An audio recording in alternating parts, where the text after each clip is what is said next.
in his mania to reset our relationship with the EU, has gone to the table and is in the process of agreeing to demands from Ursula von der Leyen and the Brussels gang that kind of basically ruin Brexit. So in order to be allowed to the table to cap in hand say, oh, could we have a nicer trade deal, please? We are going to be required by the EU right off the bat. Should we have a little look? First of all, what's that? That is your new paper straws. It is no secret that Keir Starmer's leadership is on thin ice, with scandal after scandal forcing MPs to flee. From broken promises to growing party chaos, is this the beginning of the end for Labour's frontman? In today's episode, we will cover the high preferential resignation shaking the party, Starmer's latest missteps and what it means for his party, plus Labour's chances in the next election. Ensure you watch this video till the end to get the full details. Our hard-earned fishing rights, to allow under 30-year-old Europeans, under 30s foreigners, to just come here, no questions asked, and live. So there go the borders. So anyone under 30 will be allowed to come here. And finally, we will have to agree to do exactly what we're told by the European Court of Justice. Hey, quick favour. The world in free trade was so reluctant to embrace proper commercial liberalisation, so in hoc to a tiny part of our economy, which nonetheless has a sentimental hold over us, namely agriculture and food production. This would stand in the way of ambitious deals with Canada, the US, and so on. I was astonished by our slowness in deregulation, seizing the opportunities that would come from faster growth as we could suit our own rules to our own conditions. Now, let's talk about Starmer's latest blunder, and it's a big one. He just can't catch a break at the moment. When it seems Labour has hit rock bottom, Starmer proves us wrong. So, what's causing the uproar this time? He is cozying up to Brussels over the pound-euro Mediterranean PM convention. It may sound sophisticated, but this isn't just a harmless agreement. If anything, the deal could drag Britain back under the EU rules. After years of fighting for independence, could this be the moment that shatters Starmer's credibility? Let's break it all down. It's failing. It failed the little girls, and it failed everybody who is actually still at risk. This convection could have a major impact on UK trade and sovereignty. Joining it might force Britain to align food standards with the EU, effectively surrendering control over what appears on supermarket shelves, as if Brexit never happened. The EU's Trade Commissioner, Maro Zervich, hinted that British membership in the Pan-European Agreement is on the table, even calling it part of a potential reset. But is it a reset, or just turning back the clock on Britain's independence after years of fighting to take back control?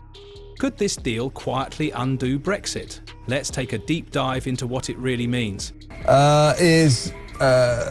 Basically selling Brexit straight down the river. I mean, this is not just a reset. This is the rejoining in all but name. He is betraying what the people of this country voted for, and he's doing it sneakily. He's already earmarked or set aside more than 100 civil servants to get round the table with our European brothers so that they may or may not give us a nicer trade deal while we, or rather Starmer's goons, trade off everything that Brexit was all about. Starmer and his team are downplaying this, acting like there's nothing to worry about. They insist it won't cross any red lines. But who are they fooling? This deal has EU control written all over it. It's as if they're betting on everyone having short memories. Even Starmer's own MPs are calling him out, seeing right through his tactics. The cracks are showing, and it's sparking significant division within the Labour Party. Could this be the beginning of a deeper party rift? I mean, all people from our side of the fence, they go, I don't mind West Streeting. West Streeting's all right. Yeah, West Streeting's okay. I mean, is he? Yeah, what's he done? What's he done to the health service so far? I know nothing. In the land. The PAN agreement is being pitched as a way for Britain to sidestep the EU's rules of origin requirements. Sounds promising, right? But with EU deals, there's always a catch. EU Trade Commissioner Maro Zovovic made it clear if the UK wants access to its food and agriculture markets, it must align dynamically with EU regulations. In other words, Brussels would be back in control, setting the rules for Britons. And where is the government in all these? As usual, they're sitting on the fence.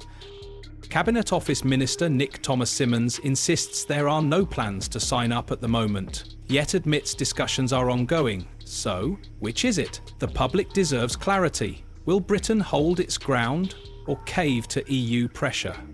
Into this government, I suspect what has happened is most of the parliamentarians in the Labour Party have been convinced or convinced themselves to give it time. Let's just give Starmer time to settle.